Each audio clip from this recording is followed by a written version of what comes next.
And welcome to tonight's episode of PCP, the Pagan Centered Podcast. I'm Dave. I'm Amber. I'm Ashley. I'm here. Also and our guest for tonight is Andrew Bowen.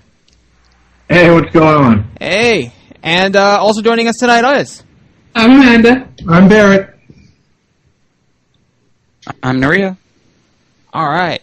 So, we're going to talk to Andrew Bowen and Project Conversion and get to know what that is and how awesome it is right after these messages.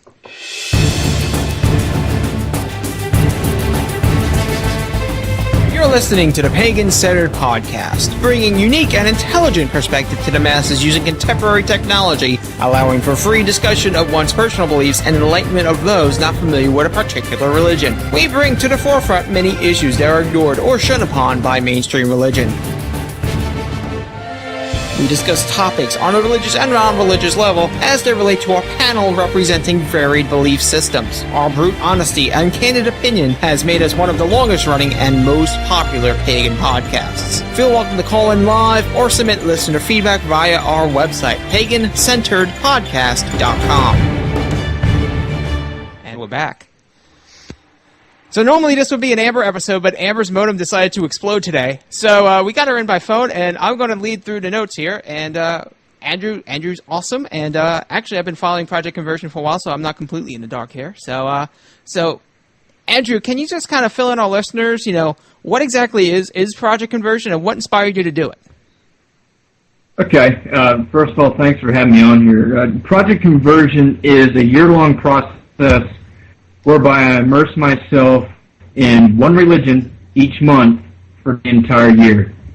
What inspired this was back in October of 2010, I decided, I really had a fork in the road.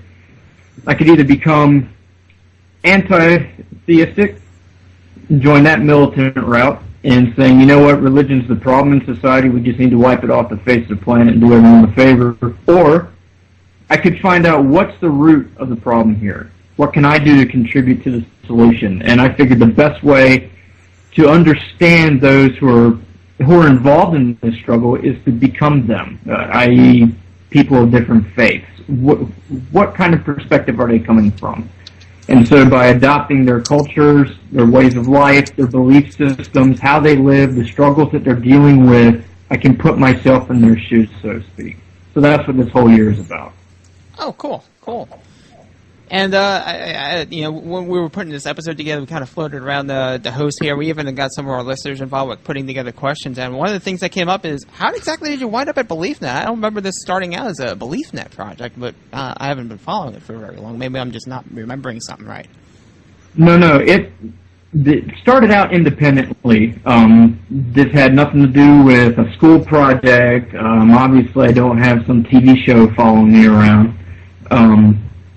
What happened with BeliefNet is I contacted them because I thought that the blogs were just featured there. I didn't know they were actually part of BeliefNet. And I said, hey, I'm doing this thing with religion. Maybe you guys would want to feature it sometime. And they said, yeah, that'd be great. We could bring you on as a blogger. And then all the details started panning out, and all of a sudden there was a contract in the mail. And that's how everything works. Signing away my soul. No, it just happened to turn out that way, and the whole premise behind Project Conversion is bringing people from different walks of life together. So, coupling my efforts with BeliefNet's audience, I figured it was a win-win for everyone, and that's where I've been since, I think July is when I signed on. Cool. So, hang on. So, each religion, or as we call them, paths, they each path has its own, something to take away on an individual level, and it's kind of, a lot of us have done, like, sometimes we call it playfully the Religion of the Month Club. If you were to oversimplify things, what have you been able to take away from Project Conversion so far? I mean, you mentioned some things, generally, like just trying to understand, what it is to be in everybody's shoes, but, are there any specific things you have taken away from it so far, whether it's just on a intellectual or a personal level? Well, what I've come away with is, first of all, people just want to be understood. They just want to have a chance to speak. With every faith, every month, or path, as you referred to it, and I agree, the folks that I'm interacting with are just thankful that someone's paying attention, that someone's giving them a chance to explain themselves, instead of me just going to a book by a third party and basing my impressions off of some scholarship. If you really want to get to know someone, I mean, it seems common sense, go ask them. But we don't do that anymore. And, you know, the proliferation of info by the internet and online sources and everything is a double-edged sword. You know, we've got access to all of this, but we've really left out that human element of just getting involved in people's lives and being human once again. So the biggest thing that I take away from this is people just want to share. We haven't lost that humanity. And on the other end, stop killing each other over something that we believe subjectively. I mean, it seems pretty easy. Listen and stop killing each other. Nothing super profound, but I think it's important. Yeah, but that's using a lot of logic there. Right. But we've been doing this for millennia, killing each other because we just refuse to understand and get to know one another on these common human levels. It's just profound and amazing. So you mentioned that you signed the deal with BeliefNet, you know, in July, and you have been doing this before that. And you know, we came to come to know your blog when you started focusing on Wicca in October. So that actually leads me to the question: what other paths have you walked on, you know, as part of this project so far? Oh, you mean? You know, what religions? You know, like, you know, just kind of curious. Okay. Well, in January, I started off as a Hindu, and more specifically a Shivite. So my deity that month was Lord Shiva. In February, I was a Baha'i. March, a Zarathushti, or Zoroastrian. And April, Jew. In May, I was a Buddhist, in Theravadan sect. In June, I was a nothing. It was supposed to be a sabbatical, but it went completely haywire. I guess you could call it the atheistic agnostic month of nothing. It was terrible. In July, I was a Latter-day Saint, a Mormon. That was interesting. In August, I was a Muslim, which was also during Ramadan. Fantastic time. After that, in September, I was a Sikh, and here I am now in the present as a Wiccan. Next month, November, I'll be a Jain monk, and then finish things off in December as a Catholic. Can't miss Christmas. Awesome. Yeah, especially December in the Catholic calendar gets rather busy. So exactly. So yeah, that's pretty cool. That's actually a lot. I mean, a lot of things that I see on a lot of pagan forums, you know, talk about other religions that like Zoroastrianism or Judaism. They're like, I really don't know a whole lot about these. So, you know, it's kind of cool that you got this resource out there. You know, not just for us, but just for everybody to kind of look at and just get a general gist of what these things are about. Yeah, what I try to do is just, and I think this is where the conflict in the beginning of the month stemmed from, is what I try to do is just, and especially in the first week. The first week is my cannonball in the frozen water polar bear club method of crash coursing. I'm learning everything I possibly can in the first week so that I know what I'm grooving on for the rest of the month. I mean, these are going to be my rituals, what I do, how I think and act. That's what I try to do in the first week. So I try to cut out the clutter, any of the cultural nuance, anything like that, so that people can use that as a springboard to base their inquiry off of later on. Yeah, we'll get to more of that weird silliness at the end of the episode. Yeah, it's started by a person who is very well known for stirring up the crap needlessly. So in addition to so we say people like that who work for competing religious news agencies, so you know, what kind of fan base have you gotten? I mean, obviously you're going to get the people that are of that religion trying to make sure, you know, are you getting things right, but are you getting like anybody else, you know, following things? What's really unique about this project is that I didn't really design anything. Everything just kind of fell together organically outside of me just planning the months. What happened was on the Facebook page for Project Conversion, and we call it the Congregation, is that about the first of every month, I get this huge influx of followers, and they're typically of the faith that I'm starting that month. And October was no exception. I think I had the highest congregation influx this month, with over 100 people joining within a few days, and they were all pagans and Wiccans. And these are the guys who come together, and they really, this is where I vet out a lot of my ideas. That's why for each post I have a morning and an addition post, because if there's any edits, any things I need to correct or tweak, that's what I do during the day, and the evening edition is usually cleaner. And that's alongside the help of the mentor I have each month. But yeah, I got a huge influx of Wiccans and pagans this month that came on board. Really excited. I think they saw it as an opportunity to, set the record straight, as it were, and really bring to light this path, or the multiple paths within the umbrella. Bring to light what it's really about, and kill the stereotypes. And that's really what I was there for too. Well, I mean, I gotta say, that's kind of an interesting way of going about, doing a blog, because usually you don't see that often. And well, actually, that's kind of a method I don't usually see with blogs, actually. I mean, usually it's just like, here's the blog, update number 2, update number 3, update number 4. Yeah, I screwed up. I really screwed up. Oops, sorry, catastrophic screw up. Yep. But, one thing that I will say is just by reading your blog, I mean, just looking at it, at not knowing this, I mean, a lot of the writing on there is really good stuff. Usually I don't see something of that quality coming from someone who's brand new at things, which is, not to knock on people that are brand new at any religion. It's just you really seem to care about the quality of the workmanship you're doing here. Oh, absolutely. I mean, what's interesting is that this year, January 1st was my virgin delve into nonfiction. I mean, I'm a fiction writer by trade. I've been doing it for years, but when I chugged my last beer on December 31st at midnight, it was no holding back. This isn't a casual stroll through the faith. I'm not just going to the library, digging my nose into a book and going, oh, here we go, this is what I know. No, I'm waking up early in the morning, and I'm living this way as closely as I can. And I think what endears many people to the project itself is that they're seeing that effort. They're like, and they see the pictures, they see the videos that I used to post. You're like, yeah, this guy is actually trying. He's screwing up sometimes, but it's honest. He's trying.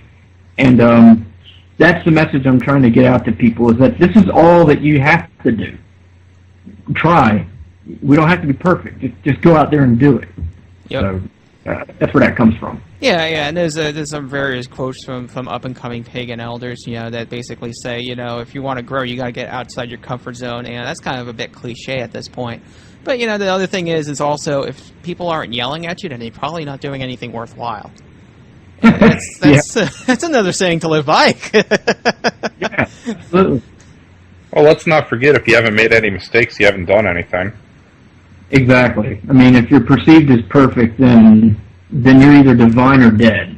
You're just, and I don't think those possibilities are going to work too much for folks. So we have to trip in order to keep going forward.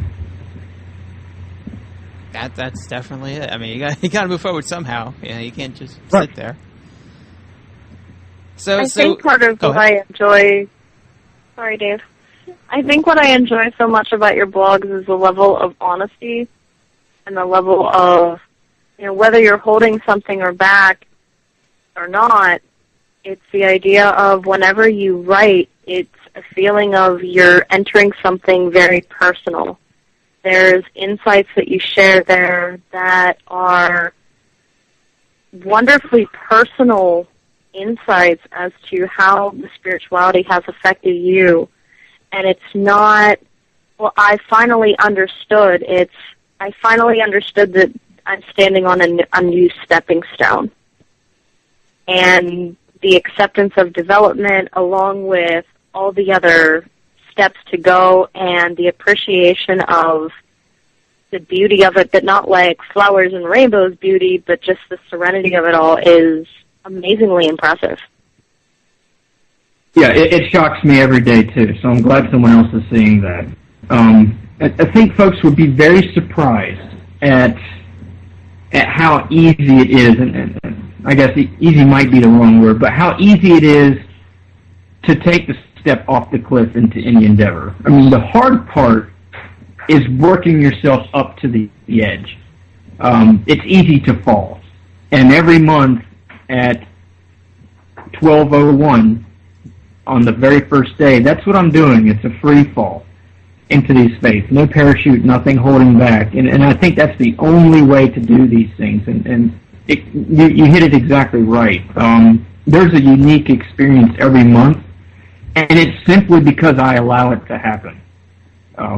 It's unadulterated, and I come away with a unique insight and experience every month. And it gets confirmed every time I have someone who's been in the faith for, say, 30 years email me and say, you know what, you're describing how I felt the first year I belonged to the faith. So I know I'm doing something right amidst all the errors. Well, I mean, making errors, especially on the path of Wicca, is actually quite easy. So, Yeah, speaking as the token Wiccan in the room. Yeah. So speaking on that topic, you know, it seems a bit cliche to cover Wicca in the months of October, but is that pretty much why you chose it? Is the whole Halloween Samhain thing going on this month? To be honest, yeah. I mean, when I was planning, I mean, I'll come out and say it. When I was planning each of the months, it was actually last October, so I guess Project Conversion's officially a year old now. But what I was trying to do is center each month that I picked around an important holiday, you know, something to peg it on. And I knew that there was that whole Halloween thing, but I knew that it was a little deeper than that without looking too much into it. And I discovered that Halloween was right there at the end, and it was a pretty big deal. So I was like, oh, okay, well, we'll dive in right there. Moving on, next month. Mm-hmm. And that's kind of how I went. So like in reading your stuff, it's very apparent that you have like a mentor kind of helping you out, you know, getting you familiar with a religion. How do you find these people? Was it even difficult to find someone for Wicca? It was terribly difficult. That's why I got really, really edgy in the beginning when people were insulting my mentor, because these folks have no idea what I had to do to find people just to agree to teach me. Mm-hmm. It wasn't like people were lining up at my door saying, yeah, I'll give you a month of my time to erratic emails and random questions and text messages at all hours of the day. Because, I mean, it's a full-time job, really, that I'm asking these people to take on. But, yes, each month typically has, or at least so far, has had a mentor that belongs to the faith in some form or fashion. And Melissa, my mentor this month, happened to raise her hand when I found her. The interesting thing was I thought that at the time we were actually going to move to the town where she lives, but life has a way of throwing curves, and now I'm 2.5 hours away from her. So it's all been through phone calls, text, emails, any medium I can find. Well, and they guide. Go ahead. Well, no, it's just that very often I think a lot of Wiccans forget how hard it is to get started. You know, a lot of us are so distant from that starting point. We really forget. We're so tempted to just say, oh, well, go on this website, you know, whether it's richvox.com, meetup.com, or whatever. You know, go there, and yeah, you'll just find someone. And it just doesn't work that way. No, it doesn't. You're absolutely right. I mean, witchvox.com is great now that I know about it. About finding local communities, but I didn't know about it at the time when I was finding a mentor. So, in this case, I was thankful for anyone who would say, "Yeah, I'll be your tool for a month. That's great. I'll do that." Put myself out there publicly and all that jazz. But yeah, I mean, I think it's the same way a kid, when they're running around, forgets how much work it took just to get them to take a first step. Mm-hmm. Yeah, so You're right. There's a lot of distance there within the learning curve. And I will give you, it is kind of hard to find someone, especially with especially in Wicca. There seems to be this obsession with, well, we need to reflect the ideals of our community, and blah blah blah, and we kind of forget that everybody's just a regular person, and people make mistakes, or people believe in things that we disagree with, and they could still be considered members of our religion, and that's, I think, a source of a lot of pointless bickering in our community. Sometimes it's just, we're so defensive and worried about public image that we forget to just be average people talking to each other. Now, Dave, you're asking people to be logical again. On your infernal logic, we had this discussion. Yeah, we did have this discussion before. We cannot have logic in religion. So I guess one question, are you happy with your mentors? Well, so Wiccan and all the other ones before. I'm absolutely ecstatic about my mentors. They've been, I call it blessed, lucky, fortunate, or supreme cosmic accident. I mean, every one of my mentors have been there for me, have done everything within their power to help me out in any way possible. They've been tolerant, patient of all my slip-ups, all my trials and triumphs. It's ridiculously strange how I've been able to reach out to people clear across the country and ask them to take on this task, and they just jump up and say, "Yeah, heck yeah, I'll do that. Let's set the record straight. Let's get it right." And I think that right there could be the biggest success, is that so many people are willing to help. And on top of that, the Facebook page, the congregation, I've always said I've got one mentor, but I've got hundreds of teachers. Daily, people on the Facebook page are sending me links. Hey, Andrew, go here. Hey, look at this. Or have you thought about this? What are your thoughts here? It's phenomenal. So it's the community teaching itself. It's just crazy. I'm going to bounce around our topic list a little here, but since we're on the topic of getting started a little bit and mentors and stuff, what would you recommend for someone, getting into Wicca? Seeing as you've just gone through this whole process, and now you've been Wiccan for a month and you have some insight, what would you recommend? The first thing I would recommend is try your damnedest to find someone local. Wicca is a highly visual path. There's a lot of tools to go along with it, and there's a whole lot of interaction, especially within the Covenant environment. What I've seen with this path is that folks who are eclectic solitaires don't always start off that way. They usually start off in a coven, find their own path, and then break away respectfully. But for someone who is looking for guidance, I would definitely find a resource like witchbox.com and find a local community to start with. Get all the literature you can.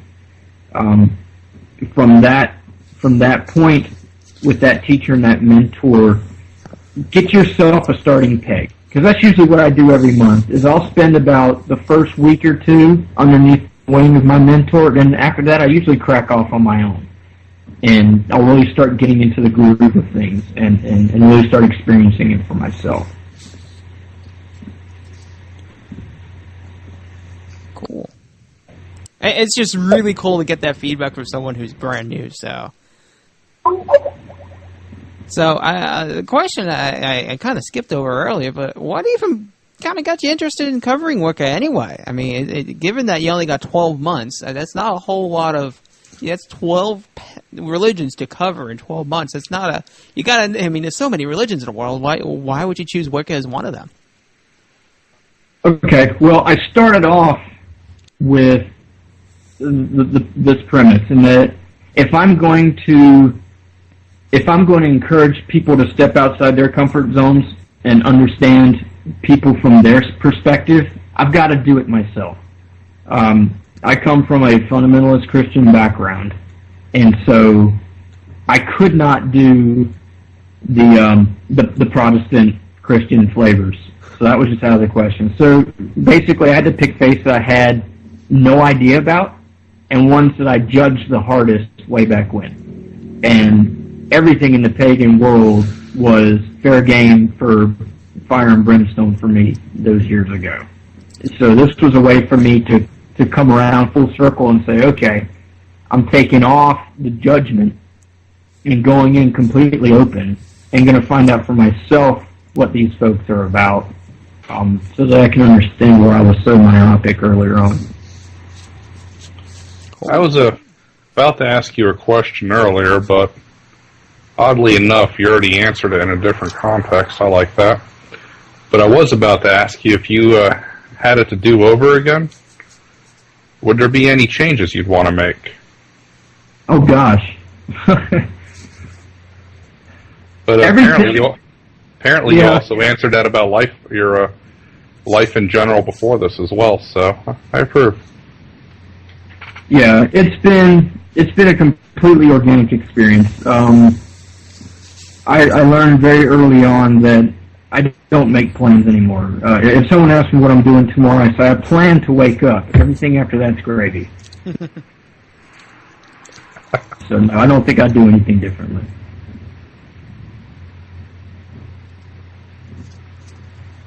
Amber, you have this whole section here on a post earlier in the month. Did you want to take that section? Because I'm not sure where you're getting at with there. Sure. Way back in the beginning, you had posted about one of your encounters, your first encounters with paganism way back when, where there was a entity or something you encountered, and you had stated that it kind of jaded you against paganism. Can you go into that a little bit for, like, just the vague what you encountered for the people listening that aren't familiar with it? And Okay, then how did that influence your experience as you approached it?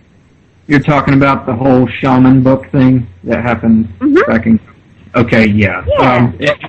And first of all, before I even dive into that, I don't equate that to what's happening now. I don't know what it was, but I don't equate it to this. What that was is, back in college, my first apartment, I had gone to a bookstore and, for some strange reason, just wanted to mess around with something new.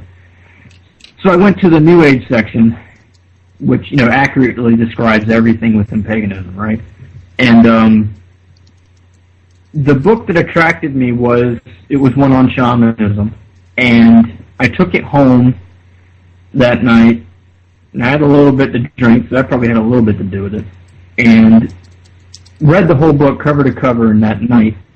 And when I went to lay down to go to sleep, and I'm not sure if I actually fell asleep, the experience was I was in the dark, and it literally felt like I was in a hurricane. I remember the roaring wind sound, the feeling that there was something pressing on the outside of the sheets that I had over my head. I mean, picture a 5-year-old scared of the dark here. And I spent the entire night like that. The entire bed was soaked in sweat. And that was my first experience from reading a book. And like I said, I don't know if I was dreaming or if I was actually awake, but the fact that I have such a tactile memory of it now, something was going on. So coming into this month, I was a little bit apprehensive, a little reticent, because that's the only experience I knew. And then prior to that, I was just judging everything within paganism based on a fundamentalist Christian background. So I had a little bit of a reticence there. But that was that experience. But now that I've been in it, I mean, I've done rituals. I've done a little bit with spell work and everything, and it hasn't been anything like that. It's been exactly the opposite. So I did something wrong. I screwed up back then. So do you think that now that you're coming up on the end of your month of Wicca, do you have any new insight other than just screwing up that has helped you elaborate in a mental sense of what happened? I mean, I really couldn't articulate it, to be honest. I I was in the dark and something happened. And like I said, I don't know if it was just an extremely vivid dream. I mean, I have a history of night terrors and things like that, so that could have been a part of it. But what's really strange and comforting now is that came from just reading a book. And here I am actually involved in the processes that are part of being a Wiccan, and nothing like that has happened.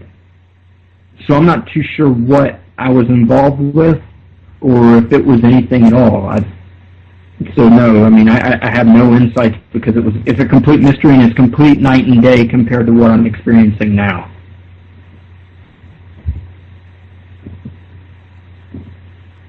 I think it's just a good thing that you can have such good experiences, because I know so many people can't, once they've had bad experiences like that even on a subconscious level, they just freak out and they're not able to open themselves up. So I think that is amazingly impressive.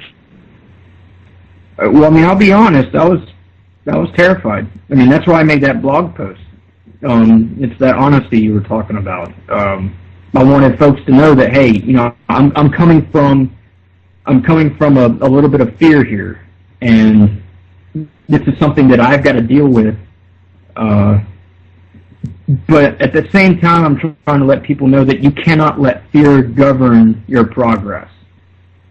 Fear never contributed to progress. I don't know any case that it has. And so by going into this understanding that, okay, this time I have a mentor, and I've got the support of over 100 pagans and Wiccans who have been doing this for a great deal of time. I've got some experience to help me out and put this into context.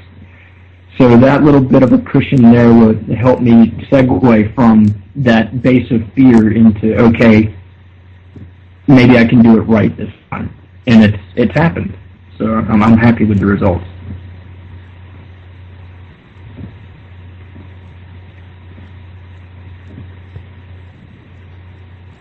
Yeah, So what were some of your favorite experiences this month? I'd have to say that my favorite experience has been with viewing the divine within the feminine. I haven't really had that chance this year.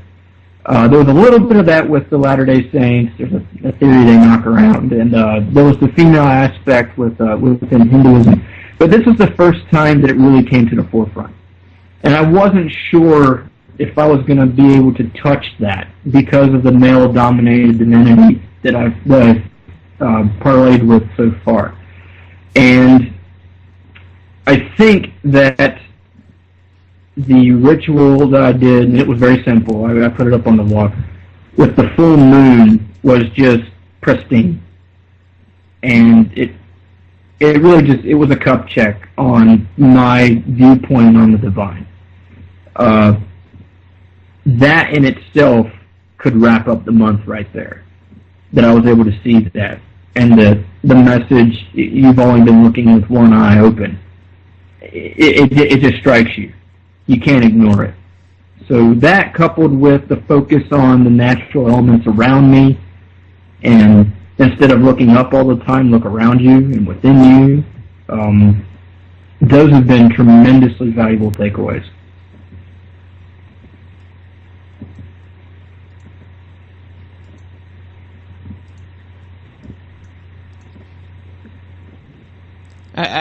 One thing I'm taking away from all this is that, one thing that people in our position, even though we're not any sort of leaders in any sense of that term, well, at least we don't claim to be, even though a lot of people look up to us just because we run a podcast, we talk about making lots of mistakes in the past. One thing I think we, as a community, just forget to communicate is that it is okay to make mistakes as long as you learn from them.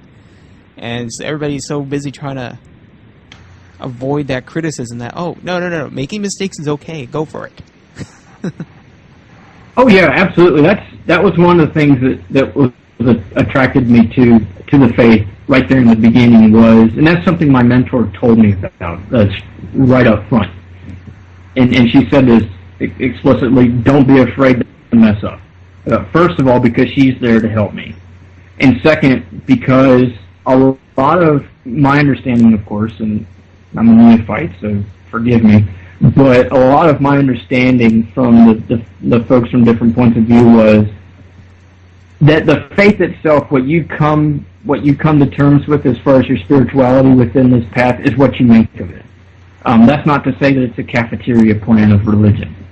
It's to say that if you're not jiving on this, it's probably just not working for you. And the divine is big enough to accommodate what's going to work.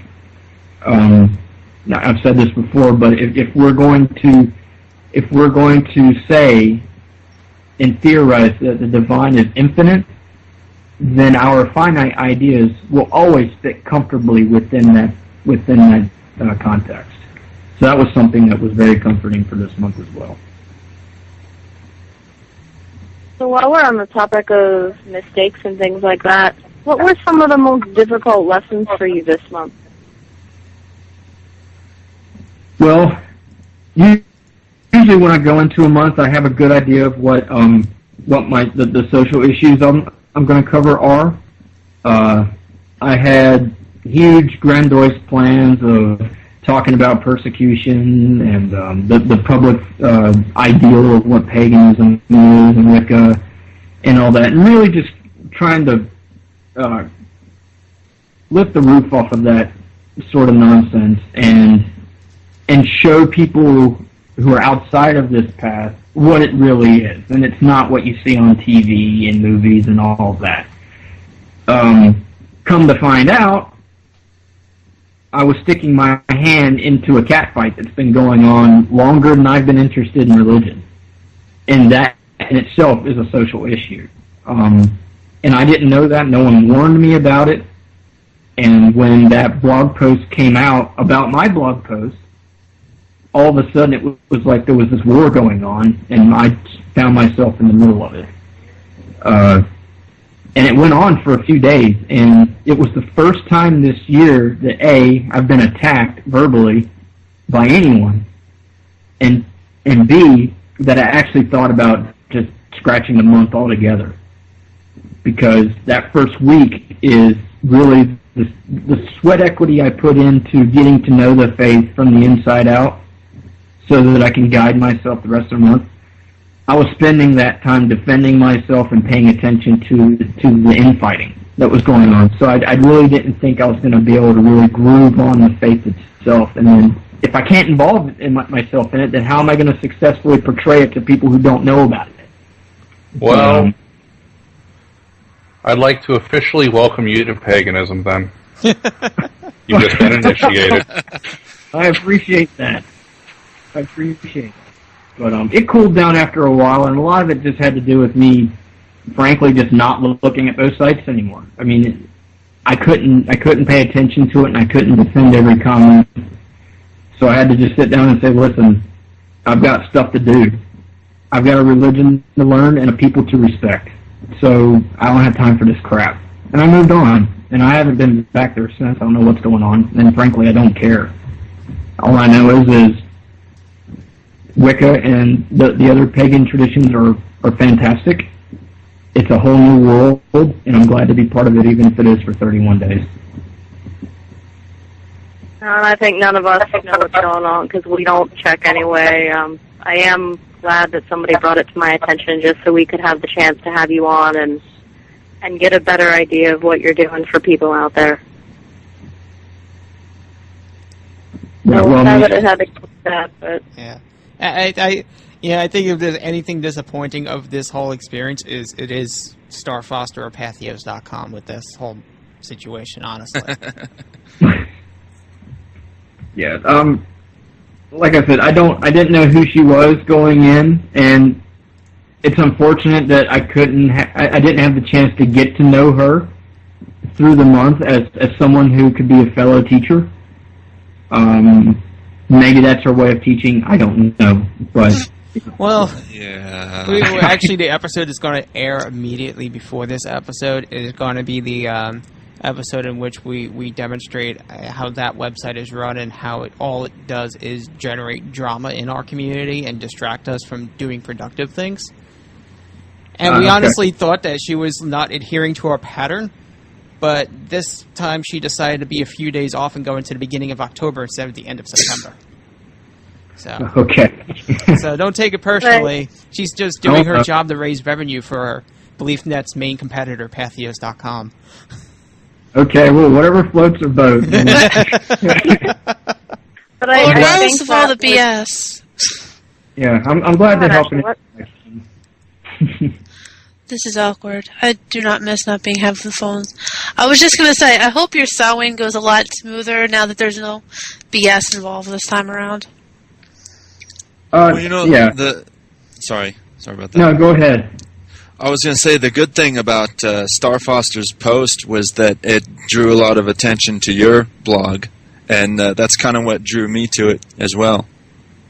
I noticed that there was, because, and I got accused of this too, when I put the link on the Facebook page about the post, and I said, friendly fire, I had no idea that all the people on the Facebook page were going to hop over there. I mean, that's not what I wanted. What I was really looking for was for the new folks who joined to go over there, look at the blog post, and then come back and either confirm or deny what I screwed up. But what ended up happening was people were coming from her blog over to the Facebook page and trolling for answers and questions and then taking them back. I mean, it was ridiculous. But what was nice was that a few people came over and actually read the blog for themselves and decided either way in that regard. And Basically, they did research as opposed to just blindly following someone. Yeah, and I think that's kind of the premise of the entire year, isn't it? So, it was a self-fulfilling prophecy right there. I think those few were actually some of the fairly sane people that actually read Patheos. That's still it could be. Patheos. It could be. I mean, I had no idea that there was even this rivalry between Patheos and BeliefNet. I mean, I'm completely neutral in that regard. I'm just trying to reach as many folks as I can. If they want a cat fight, that's fine. It's funny you should mention catfight. I mean, there's a saying in the pagan community, pagans are a bunch of stray cats, and as Peter Diving amended to that not too long ago with a Rottweiler in the middle. Oh, wow. Yeah, that's I think it. that I think we can look at this and say that you've shown us, if for those of us who haven't been aware of it, you've kind of rubbed the nose of everybody else, kind of like a bad puppy, that, hey, you know, this is a major problem in paganism, and guys, we need to knock this off. This is getting beyond a little out of control.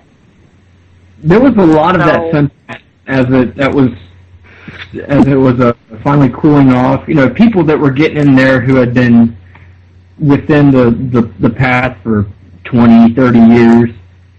There was a few comments on there saying, look, guys, you're making us look like asses, and we need to chill out, because there are people on this.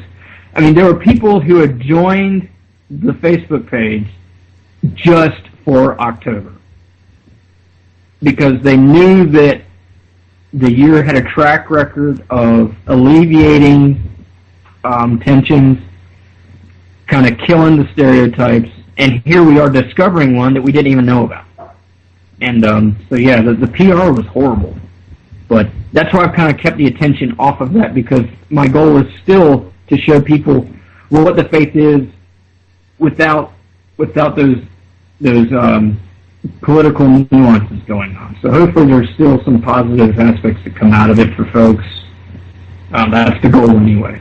Well, luckily you figured out in a month what it takes a lot of us to figure out in years. Well, I've at least gleaned a little bit. I don't know about if I've earned anything that you've acquired over years, but the most important thing is a respect for what you do and what you believe. Mm-hmm. So, Nick, we're going to cover your topic next. So I figure since you're here, why don't you ask? Okay. What exactly was my topic again? The dream of the goddess? Oh, right. I was wondering, when you had that dream and you made the post about it, I was wondering how that affected you personally and what sort of lessons you might take away from that even after this month. Well, it was the first time I actually had a dream about the river. The river has become its own character in this whole journey. And I had stopped going there in the beginning of September because of an event, but when the goddess, in the way that she showed up in my dreams, and I don't know what the grounds for that is.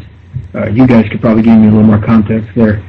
When she showed up there in my safe zone, so to speak, it was like I was no longer in control of this journey. And she showed up to kind of put me in my place, I guess, in that gentle, motherly way, and completely trashed my stereotypes and completely just obliterate my ideas about what divine is, how it interacts with us, and what business it has in our lives.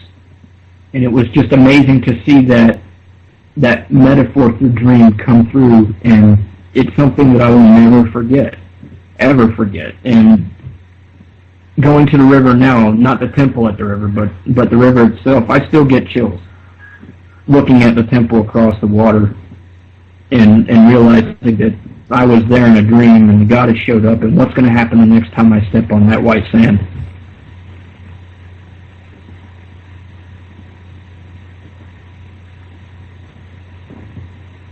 That's very interesting. Thank you for that. Hey, no problem. I mean, I'm sure we've all had our experiences in dreams and things like that, but there was something about yours that was very intriguing to me. It was intriguing to me too, so I'm glad we're in that same boat. I'm still messing with it in my head to figure out all the details. So now, I'm also wondering.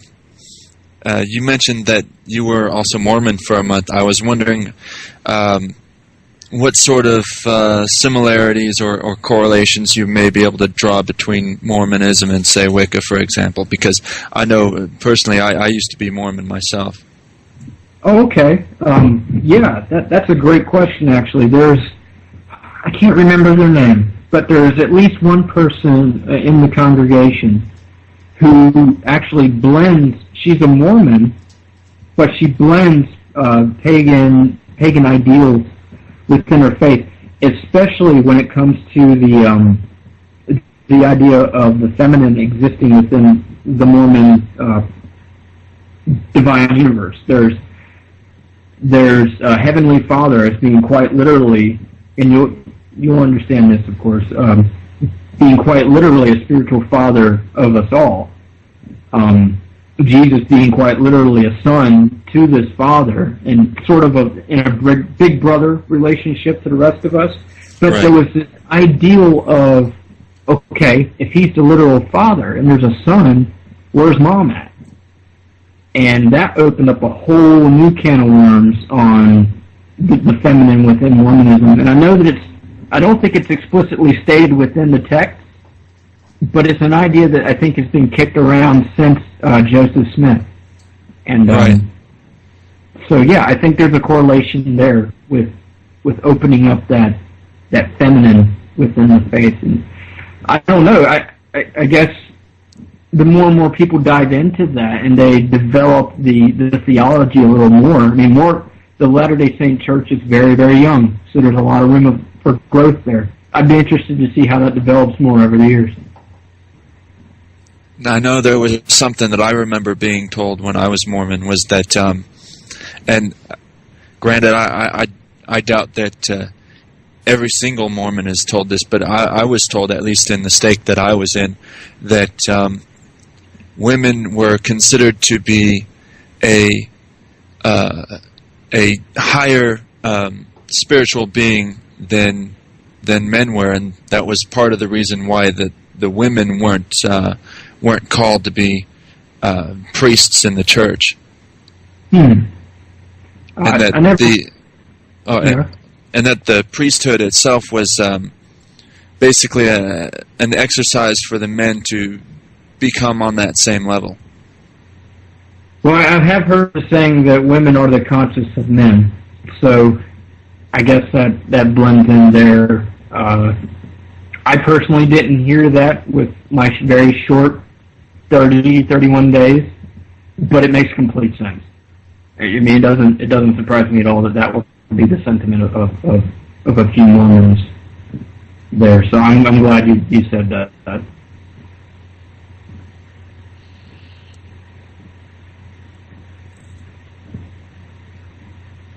So after this year, you think you're going to do another 12 months, or? Hell no. I really can't blame you. I like being married way too much.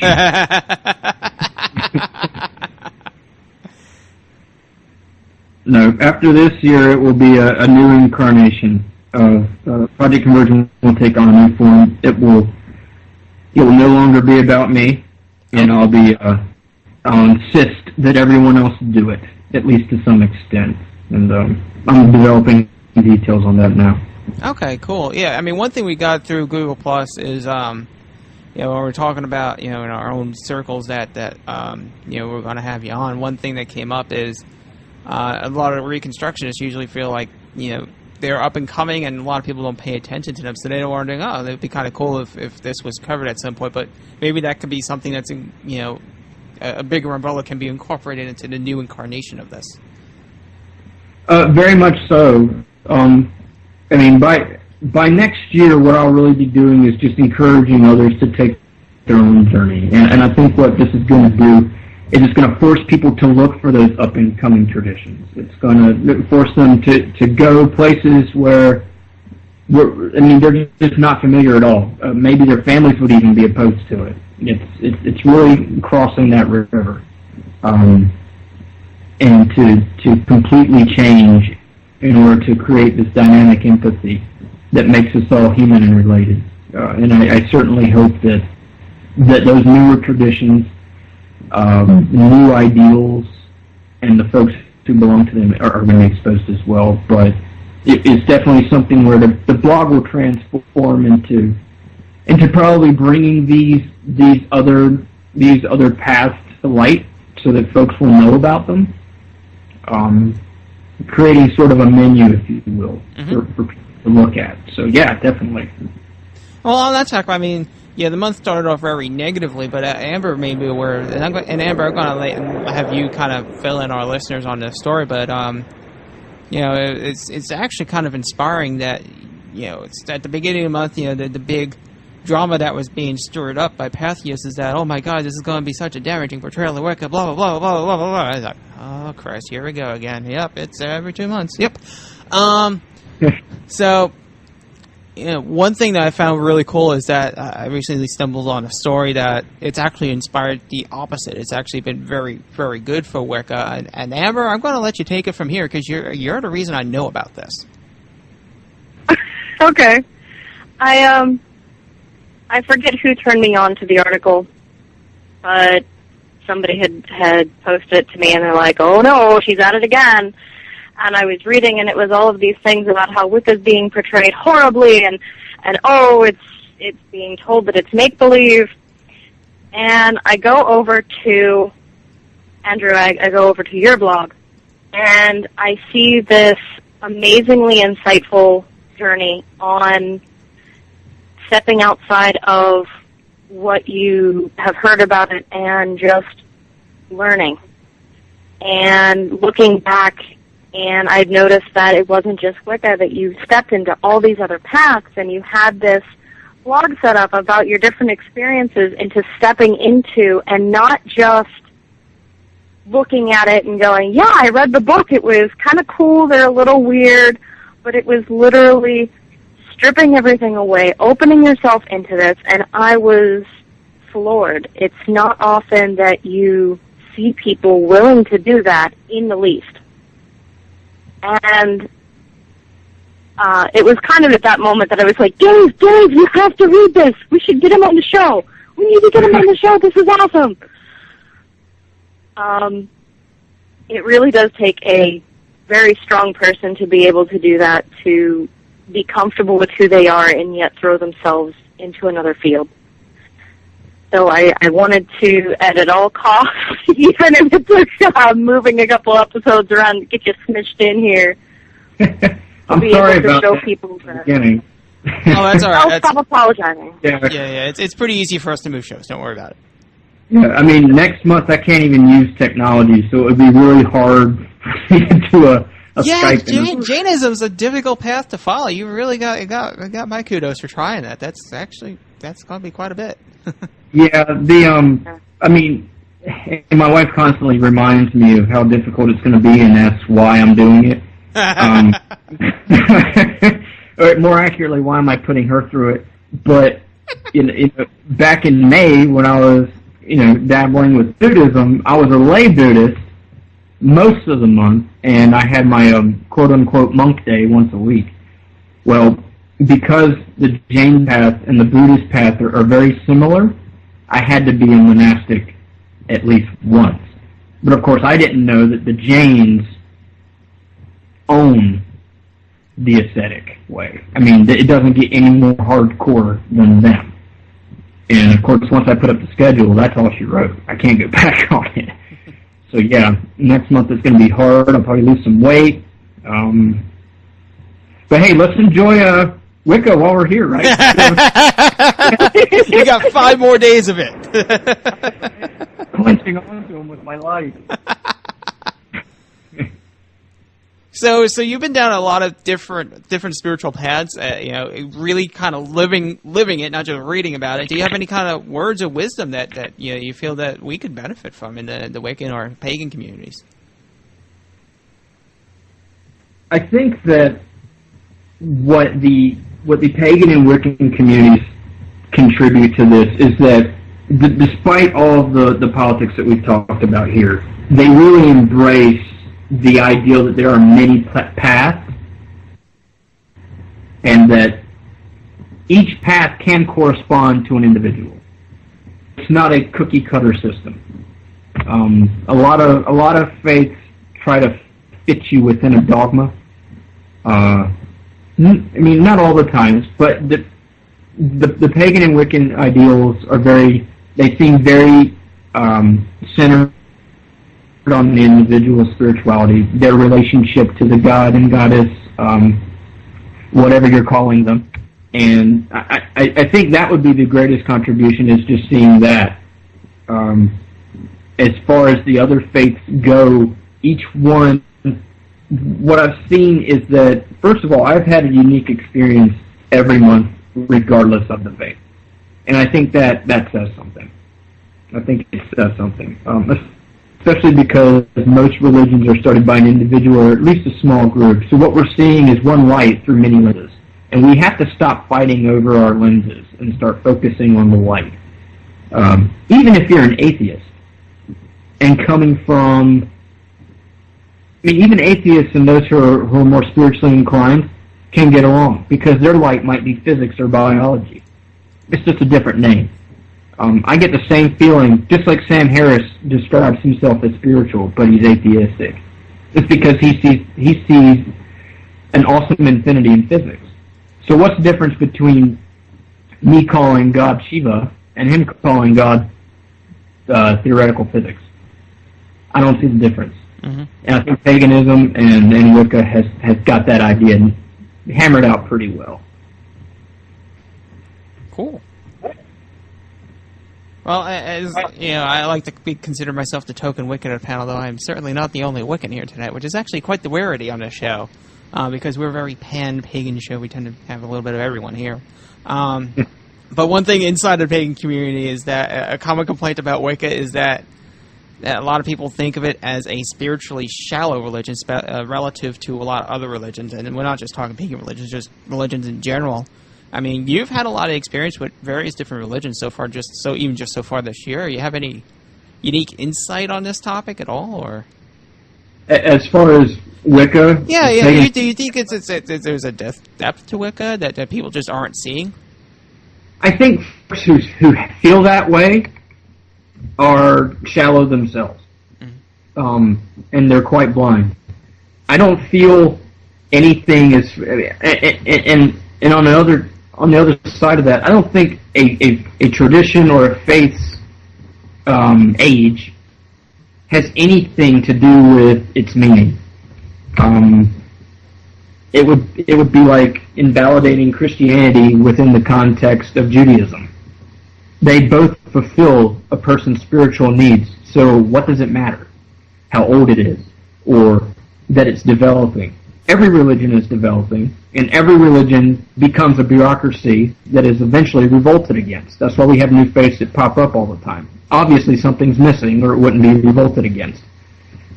So for folks to come along and say that it's shallow or that it's wrong because it's new, they have a very short attention span and a very shallow memory themselves. Because once upon a time, their faith was new and a revolution against the tradition. Mm-hmm. Yay, I'm not alone in this. Thank you, brother. All right, that's I all the think Amber topics. deserves- That's all the topics Amber came up with. Okay. Anybody here got any questions before we kind of start wrapping things up?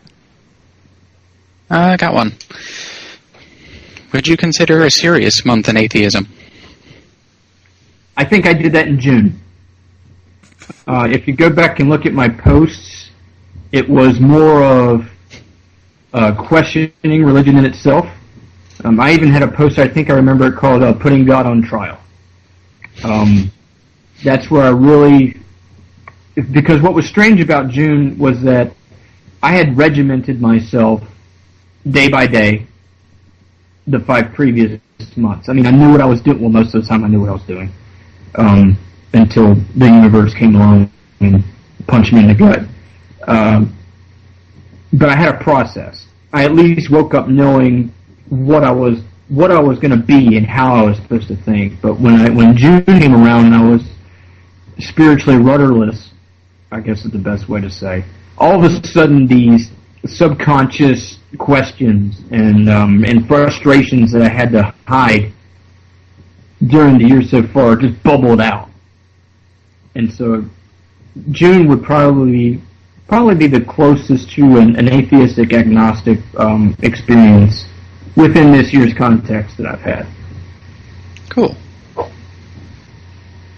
Ashley, now you know how to use a mute button. You want to speak? I have nothing to say other than I'm addicted to Tumblr, so yeah, hooray for valid comment. Okay, Scurvy, you can go now. Just as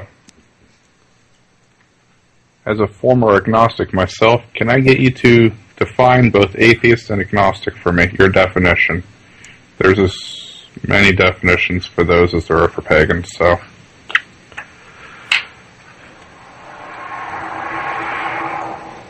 So you want me? No, I'm sorry. I didn't know. I didn't hear there was a car in there somewhere. I didn't hear the actual question. I'm sorry.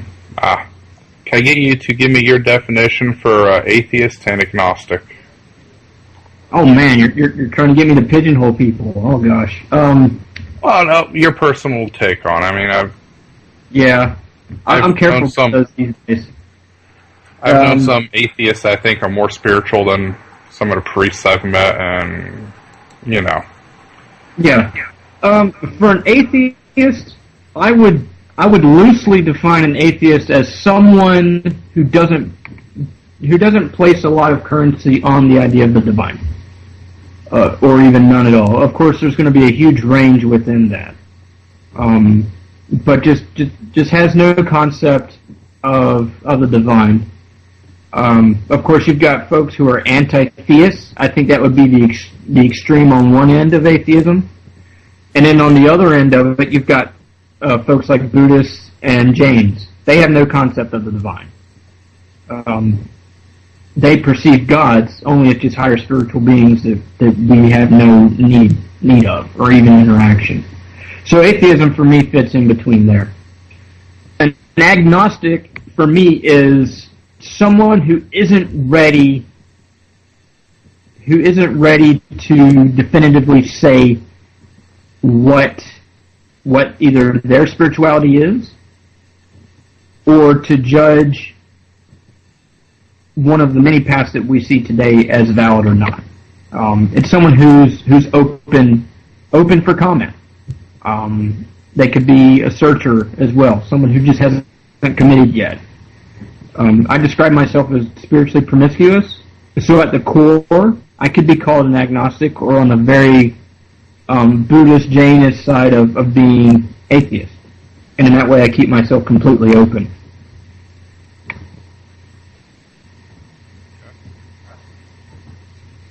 Does that work for you? That works. Okay. Mostly I'm of the belief that for some terms, the person, when they're going to use it, they need to define it, how they're using it in that context. I agree. And I think probably in the last year you probably have agreed a lot on that one. Which, by the way, kudos to you. I don't think I'd go that deep into it.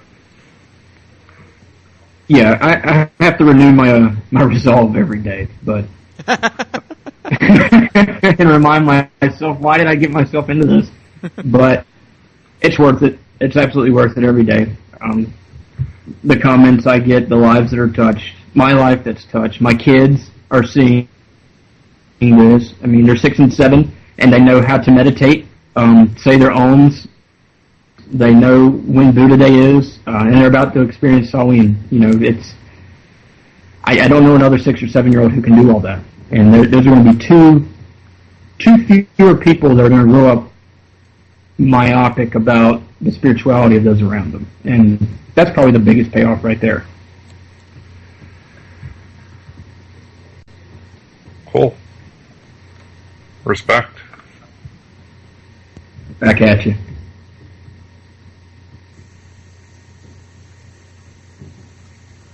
I think the awkward silence indicates we are just about ready to finish up then. So normally we wrap up our episodes with a sequence of final thoughts, and we'll post-produce in some beautiful music here. But Ashley, you want to kick this off, seeing as you're chock full of relevant comments tonight? My mom keeps trolling me by randomly opening my door and looking at me and then closing the door again and then opening it again. She's going to be the evilest ghost ever one day. Wow. I was very disturbed for like 5 seconds. Can oh wow be my last comment, by the way? Go for it. Just edit that as my profound comment. Oh, wow. I am a wealth of validity tonight. Barrett, I think you have the highest word count of everyone here tonight. What's your final thought? My final thought is I'm making an epic mask for Halloween, leathercraft mask that I got the idea from that episode. So yeah, that's why I've been talking. Bad to hear. Carpenter building something. That's always cool. I think what you're doing is a fabulous thing. I think you're finally taking the approach that other people should have. And I think it's going from a regular person's point of view. Hey, what are the differences? You know, I think it's awesome. Thank you. Yeah, my final thought is don't be afraid to make mistakes, because maybe Star Foster will yell at you and be completely wrong, and then we'll all find out you're full of wind.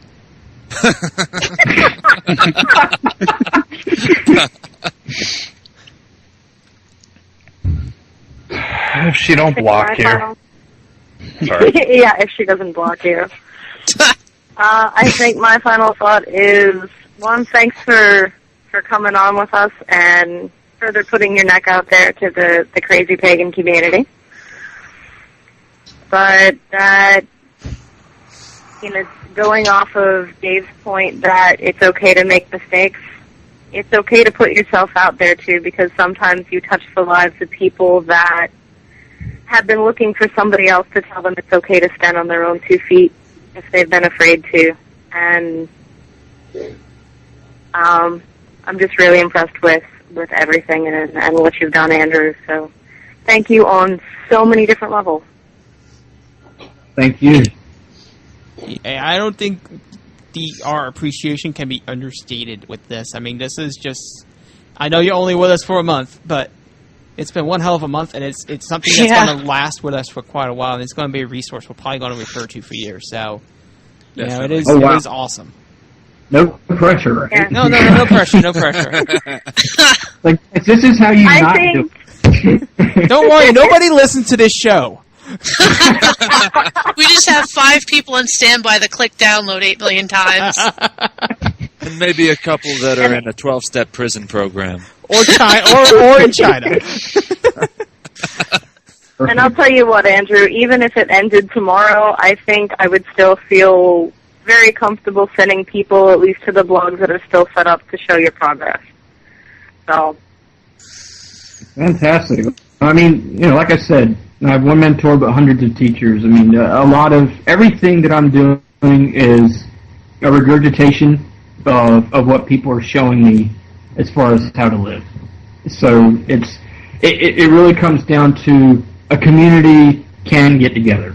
You know, we can stop bickering. We can stop arguing about these little nuanced differences, and we can get along. And here we go, learning from one another in a peaceful manner. I mean, it's profound, but it's happening. So the rest of the world doesn't have an excuse anymore, and it's time to just go forward. My final thought's a little loaded, because I'm the token anti-theistic, atheist mystic. I read through the... My brain. The sad thing is that actually made sense to me. And it's actually accurate. It is actually. Yeah, reading through your backlog, though, I really enjoyed it. So keep going. Absolutely. Thank you. I will, or I'll try. Good luck. Well, send moral support, even if you are Catholic. Especially if you're going to be Catholic. We're going to send off moral support ever. Don't worry. If you're Catholic, you're still half pagan. Yeah. Yeah. It's like, I feel What's the something month vaguely of, familiar about this mass. Once the month of Catholicism is over, wouldn't that technically make him a recovering Catholic? Yeah. Yes. Yeah. Wait a minute, you're doing it backwards. You're supposed to be Catholic, then become pagan. Sorry, I gotta poke fun. Yeah. Remind me of it when I'm a Catholic. Okay. Okay. If you want. Put it on my Google Calendar right now. Absolutely. Right, I've already been trained this month to take the hits. Sorry, your first step into this faith was stepping into a big pile of fail. We would have turned you to Peter diving. Yeah, it's you know, there's something unique about every month, and you know, I was actually kind of upset in the beginning that I hadn't drawn a whole lot of criticism, because everyone was just universally happy that I was doing this, and it's taken month 10 for people to actually get pissed off at me. So. Well, in Wicca, you learn balance. So to counteract all that peace, love, and happiness in the first 9 months, the 10th month was roar! Made up for all that lost time. We're just going to Wait, jam it what all. happened for this drama? Here, let us dump it on you. It's been great. Tough love. It's awesome. All right, anybody else got any final thoughts? I got a final thought. My final thought is that dreams from the divine can be can completely screw your mind up. Tell me about it. Oh, yeah. Yeah. I got an observation. There's been an unusually large number of ambulances going up and down the pike today during this podcast. Is that you? The drive-by that we've been hearing? Yeah. Yeah, Scurvy lives on a highway. He gets to hear all the ambulances, especially when people drive the wrong way on the highway. Okay. My final thought is it's kind of amazing when, even though it's perfectly possible for final thoughts, It's a sad state of affairs when you're less concerned, or when you're more jazzed about having a good day at work than the fact that you're about to be in a head-on collision on your way home.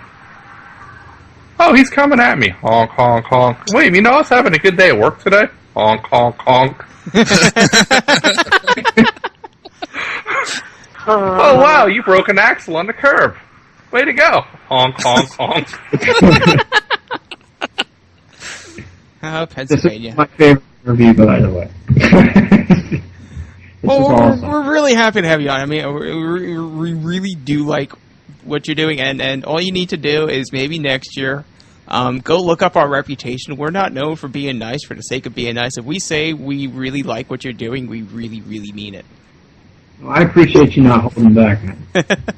Yeah, to know that, all you have to listen to is episode 86. Oh my Or god. anything with the term Kelly Mays in the title.